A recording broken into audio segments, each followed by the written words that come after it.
Alors, on est à la brûlerie du Havre de Grasse, où on torréfie plus de 150 tonnes de café vert par an. Il y a 4 ans environ, on a initié un partenariat avec la ville du Havre et les jardins suspendus.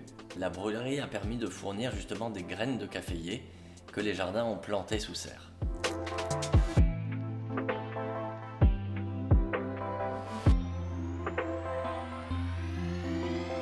On avait décidé de dédier une serre complète au café, donc c'était naturel de se rapprocher avec un des principaux brûleurs du Havre.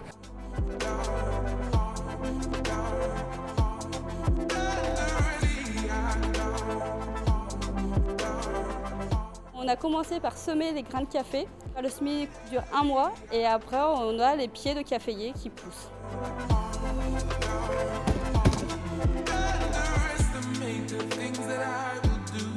Une fois qu'on a fait notre plaque de semis, on la brumise tous les jours, voire plusieurs fois par jour, selon la température de la serre.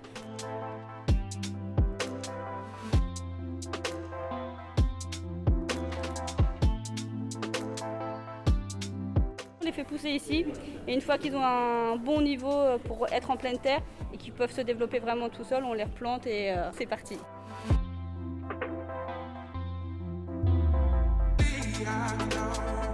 Les cafés se sont super bien développés. J'ai pas fait le calcul, mais on devrait être pas loin du kilo de cerises par pied de café.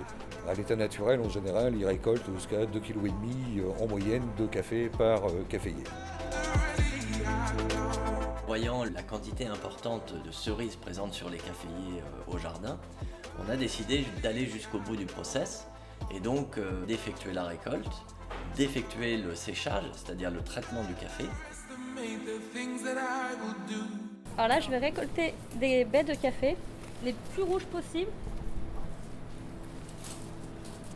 On fait un passage une fois la semaine pour les récolter et après on va les mettre à sécher.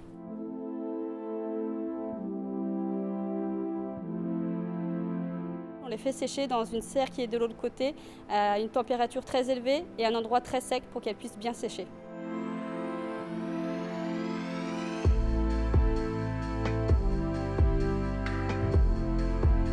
La récolte des jardins suspendus va nous donner environ 1 kg de café vert. L'enjeu, c'est d'essayer justement de torréfier ce kilo de café vert.